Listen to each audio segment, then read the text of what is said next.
What time is it? Bum-ba-da-bum. You're locked into the Flagship, an Ole Miss podcast powered by College Corner. Here we go. 1, 2, 3. Get your daily Rebel sports fix at the Ole Miss Spirit, omspirit.com. Welcome in to this Monday edition of Flagship. I'm your host, Zach Berry.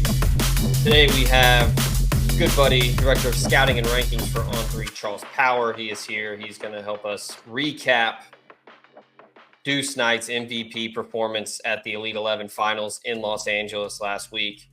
An impressive showing from Ole Miss's top target at the quarterback position. Before I do that, I want to remind you, show is brought to you each and every day by our friends at College Corner. They've got 3 locations now, Oxford, Ridgeland, Flowood.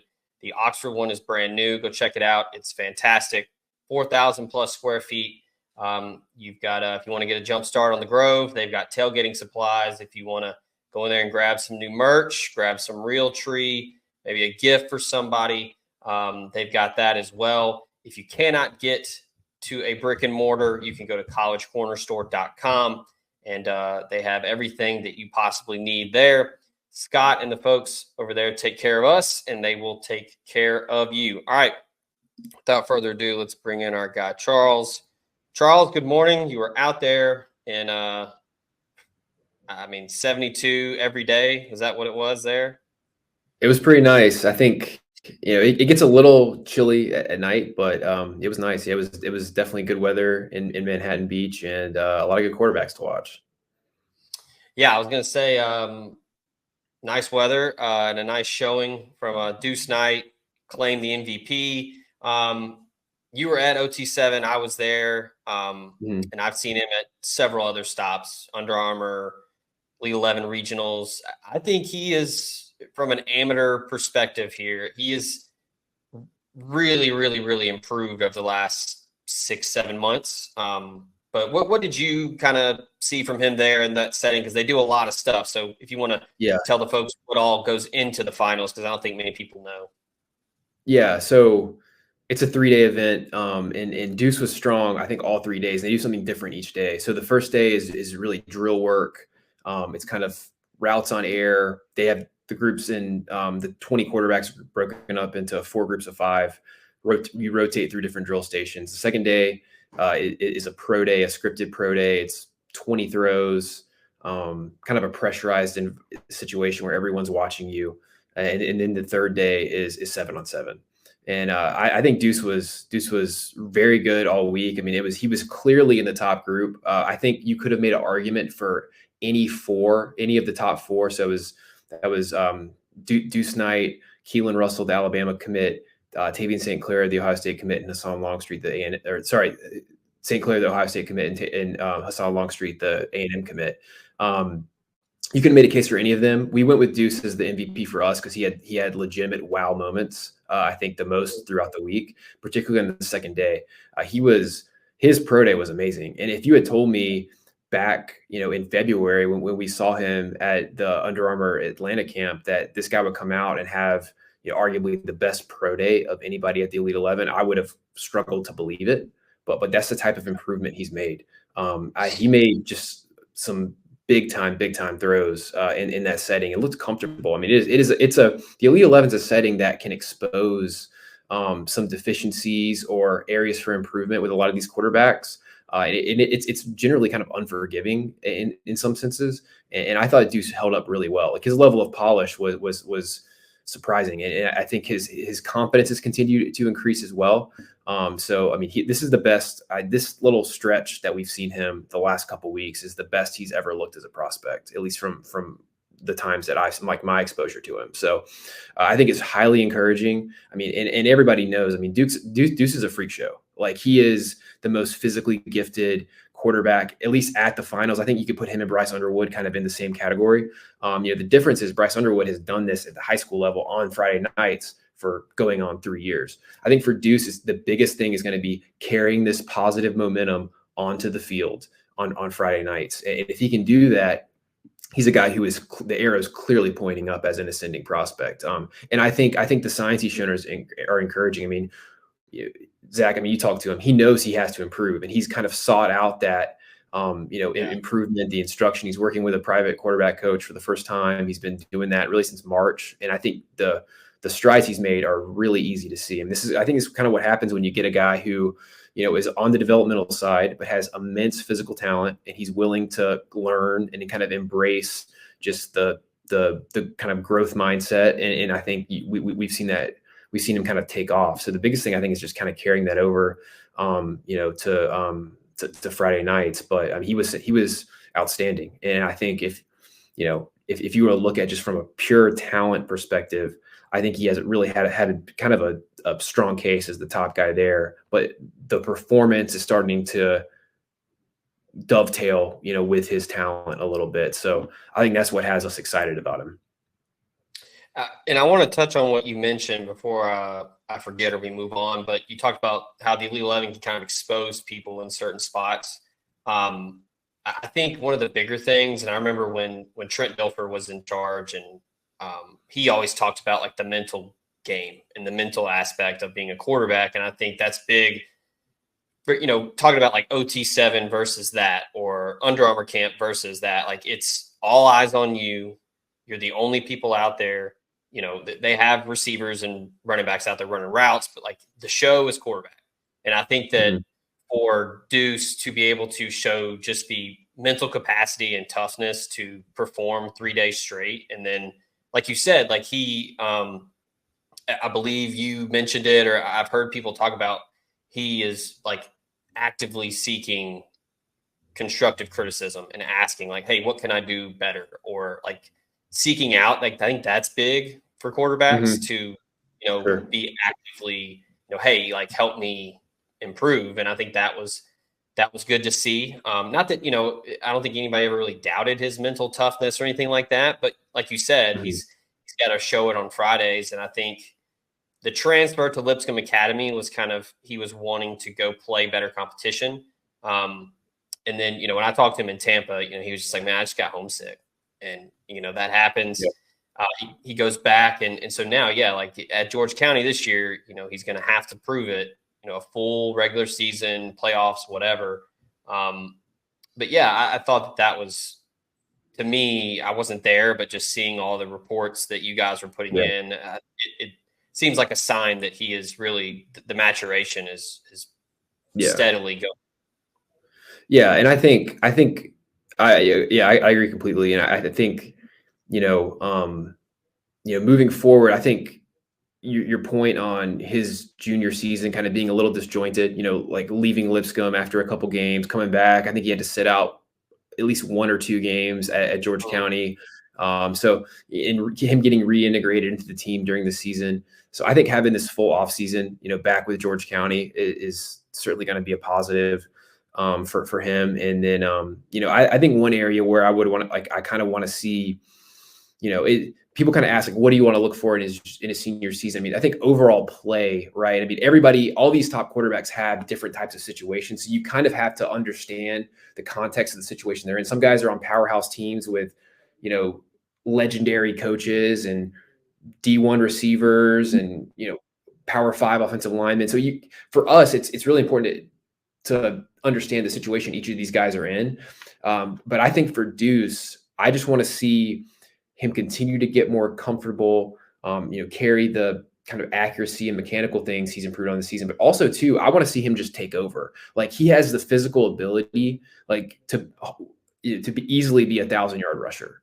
So things like that, I think integrating just like kind of the playmaking aspect, because I think at times from watching his film, he's really kind of he's really made an effort to kind of be like a quintessential quarterback. I'm going to go 1, 2, 3 in my reads every play. When at the high school level, I think sometimes it helps kind of your playmaking intuition to just like take off and just make individual plays, especially when, you're by far the most talented player on the field. So you kind of want to see like a mix of both.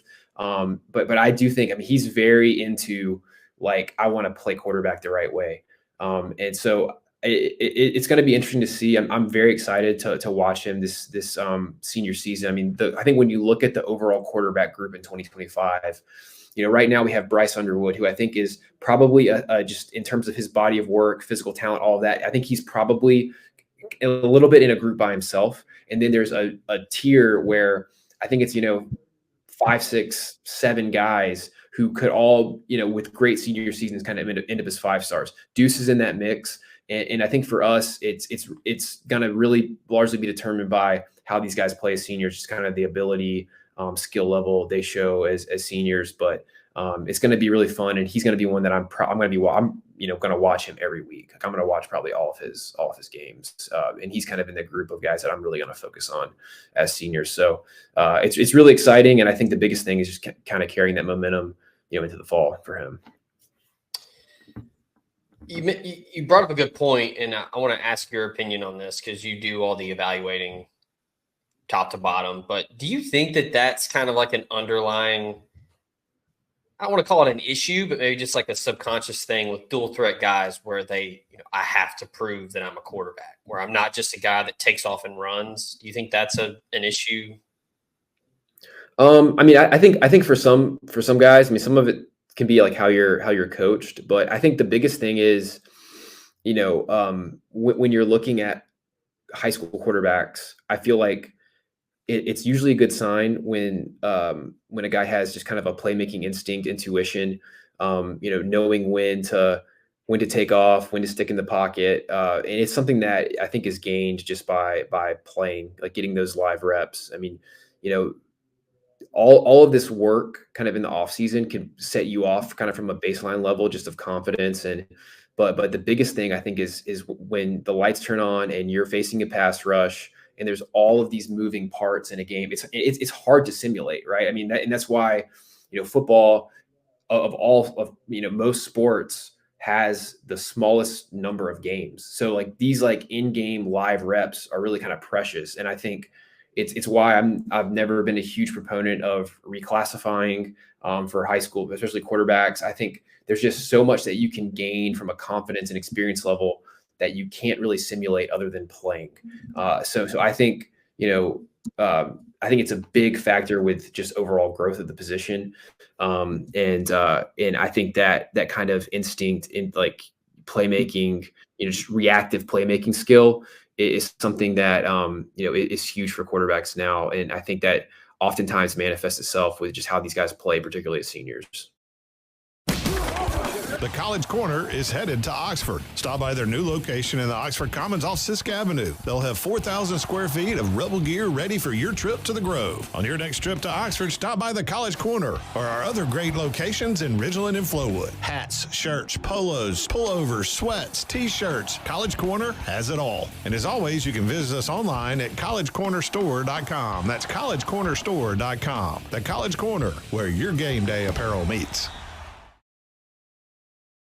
I also wanted to ask you, and kind of to piggyback off of that, I thought the maturation that he showed at OT7, where, for those that aren't familiar with the 7-on-7, there's a rush clock, and if no one rushes and you don't get rid of it, it's a sack. And I thought there were a couple times when he, in my opinion, on like first or second down, he did a good job of just eating it and not trying to force anything, and just being smart with the football. And yeah, it's not a real football game, but it's a competition and he's a competitor. Yeah. And that stood out to me. And I don't know if that's a thing for you or not, but I kind of was like, I kind of like that from a quarterback.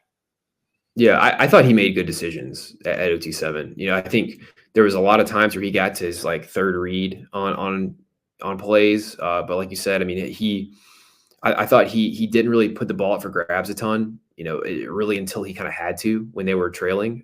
So I thought he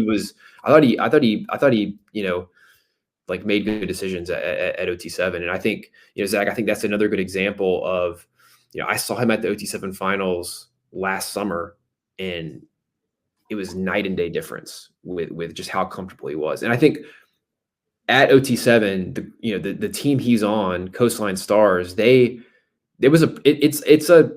might not have had like the 5-star type of names that you would see from like some of these other big 7-on-7 teams, but those guys are talented. I mean, he's throwing to legitimate like SEC Power 5 receivers, and I think it was really encouraging to see like, okay, this is like, if Deuce has a strong supporting cast around him, and he knows where, like, and he's confident in where he's going with the ball, like it could be kind of a firework factory, So I think, seeing him play with receivers that kind of approach his talent level instead of kind of being the lone guy like he is at George County, I think was kind of a glimpse into kind of what he could maybe be in college, playing at a big time Power 4 school. So I think that was encouraging, really. And just kind of seeing, like, when he has confidence in the guys around him, it kind of elevates his confidence as well.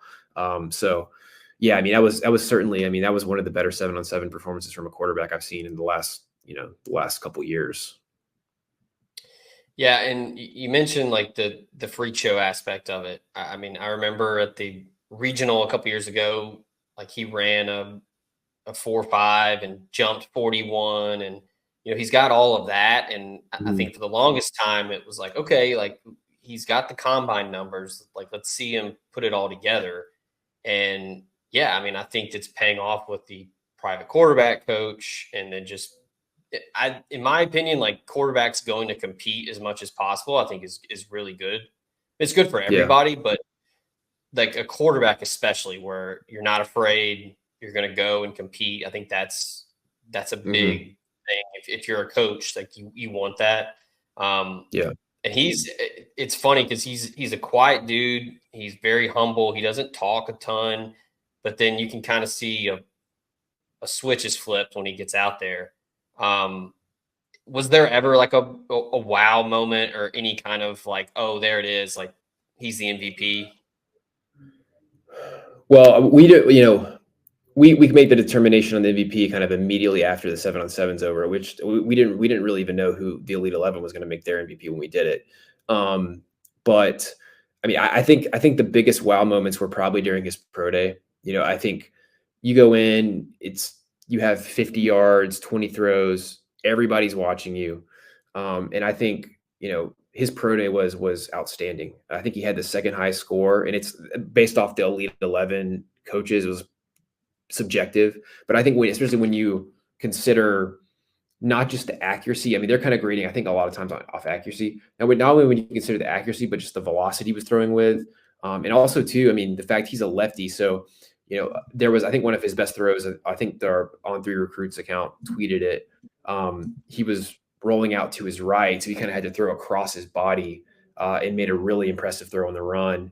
Like just dropped it right in the bucket for the receiver. So I would say the pro day for sure, but he was good every day. I mean, he was our number 4 guy on the first day, or number 1 guy on the second day, and would have been kind of in the top maybe 5, 6 for 7-on-7. So yeah, I mean, I think just the full balance was really encouraging, but that second day really stood out. Yeah, you talking about things that stick out. I do want to mention something that could possibly stick out for listeners and viewers here is if you're wanting to save on some health insurance, maybe cut those premiums down 20 to 30%, you can call our buddy Drew Moak at USA Benefits Group, 601-953-8449. He is a local and accessible guy for you. He's an Ole Miss grad. He's located in Mississippi, but he's also licensed in 7 states. And he has access to 35 different carriers. So he can do everything: health insurance, dental, vision, life insurance, everything that you could think of under that umbrella of health insurance. That's Drew Moak of USA Benefits Group. And if you go to usabg.com/DMOAK, you can get your free quote today.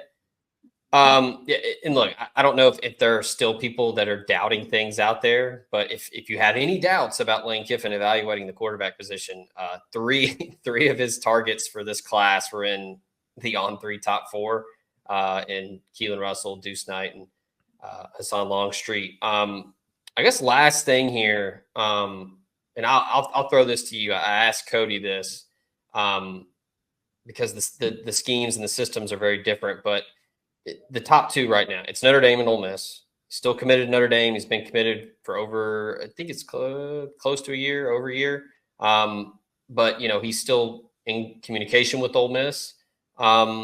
In your opinion, is there a better fit in the system, or I guess, how would you see him fitting in each system? Where you mentioned like you surround him with great talent, he's really shown out. Is there any one of those that might be in your eyes ahead of the other, or just in general, what is the fit? Yeah, I mean, I don't have a feel for which one would be a better fit necessarily, but I think the way Cody broke it down is pretty on point. I think, with Notre Dame, I think it appears to be like the pass game would be a little more, he's gonna I think it would help him like in terms of the pass game with just, how they can make things I guess translatable. Whereas I think with Ole Miss, I think you see some creativity in the run game in terms of designed keepers. I think when you look at how Ole Miss uses Jackson Dart, I think in the quarterback run game, I mean, Jackson Dart was a very good rusher at Corner Canyon. I think underrated, his senior year in that regard. But I mean, I think Deuce Knight would certainly supercharge that in terms of a run game element. And I think obviously Lane Kiffin has done a good job, kind of crafting his passing game to the signal caller. I think as they kind of have folded in some of the Briles concepts and things of that sort, dating back to Kendall Briles with him at FAU, and then of course Jeff Lebby. I think that influence on Kiffin's offensive scheme, I think, kind of can make things easier for the quarterback. It's you look at the pass concepts Kiffin's running now, or just kind of just I think you've seen a pretty solid evolution even from his time at Alabama as the OC. So, I think Deuce, if he's in a good situation, and is kind of developed properly, I mean, his upside is, I think, as high as anybody in this class. So, the biggest thing for us, especially for guys that we rank high, we just want them to succeed. So I think, I think he's an easy guy to root for. I think you have to really I just love to see prospects who embrace getting better. I think nowadays with just kind of the ecosystem, it can be really easy to kind of, not take that hard work approach, because it's just, just the way things are now, and I think if you're a prospect and you're a guy who's gotten a lot of attention, it would be easy to kind of, be complacent, but he is certainly not. And I think that's a great indicator, just for his future. And I think as long as he kind of keeps that mindset and keeps working hard, I think he's got a really good shot, whether that's Notre Dame or Ole Miss. So I'm just been really impressed the last couple of weeks. And I think, I think the hope would be whether you're, either of the schools that are in the mix for him. I think if you're a fan of one of those schools, it's just the hope would be that he just continues, into his senior year. And I think, I've drawn this parallel a little bit. I think the hope, kind of best case scenario, would be similar to something like we saw from DJ Lagway last year. DJ Lagway was kind of, the high upside physical talent in that 2024 quarterback group. And, really, I think struggled more at the Elite 11 than Deuce. Deuce was our MVP. Lagway kind of had ups and downs, and then he had a insane senior year. Was Gatorade National Player of the Year, ended up number 2 overall. So that's just kind of shows, I guess, in terms of a best case scenario, what you can kind of the leap you can see these guys take. So, I'm looking forward to tracking Deuce and among that kind of group of high upside quarterbacks. So, but yeah. And also too, I guess we, just to kind of illustrate, I guess, how I think about his ceiling, and we come out with superlatives after this event, and he was, the guy that we kind of tabbed as, highest upside. And I think it was fairly obvious, among the group, that he had the highest upside, especially when you factor in his athleticism. And this is a pass only camp. So, Right. Yeah, to have the highest upside in this group among a group that has a lot of guys that have high ceilings, I think is kind of speaks volumes as to his just talent and potential. Yeah, you mentioned the passing only. I think I think he was blitzed one time at OT7 and he ran for a touchdown. So it was Yeah, it was yeah. He was averaging probably about 30 yards a carry at OT7, I think. Yeah. Last thing, I'll put you on the spot. Everybody loves to do this, but do you have a comp? Is there anybody who reminds you of? I think from a physical comp perspective, there's a group of guys that, and I mean, it's kind of a select group. You know, you think about like a Vince Young. You know, I think body type similar. Yeah, you know, obviously Vince Young was the #1 prospect in the country coming out of high school. He was a guy like high school legend in Houston that everybody kind of knew. You know, Colin Kaepernick is another body type comparison, athletic comparison. You know, it's a select group. When you start looking at like the physical comps, there's not a ton. It's like Anthony Richardson, you know, taller Robert Griffin, you know, Dante Culpepper, who was 250. So I don't know if Deuce will get to 250. I mean, he's 210 right now. Yeah. But I mean, it's a like from an athletic perspective, they're pretty lofty names you're talking about. And obviously, he's going to need to, you know, kind of reach that level on the field and parlay that into college. But that's kind of what you're dealing with physically. And I think, I mean, obviously, you rattle off those names. It's a lot of Heisman winners, a lot of high draft picks. So that, I guess that kind of speaks to, you know, what you're dealing with in terms of a talent level. Yeah, for sure. Well, we appreciate you for coming on. That's Charles Power, On3's Director of Scouting and Rankings. You can go check out everything that he wrote and talked about from the Elite 11 finals at on3.com. Go check it out. We've got it on our site as well, but you can go to the main page and see what everything Charles had to say, and you can get those superlatives. You can see all of those listed there. We appreciate him, as always, coming on the show. We appreciate you tuning in, and shout out to College Corner and USA Benefits Group and the rest of our sponsors for making it possible. Charles, enjoy your Monday. We'll do this again soon, man. Appreciate you. That's good. Appreciate it. Thanks, Zach. All right. That'll do it for the Flagship. We'll be back later this week with another show heading into MLB draft time. So until then, we out of here.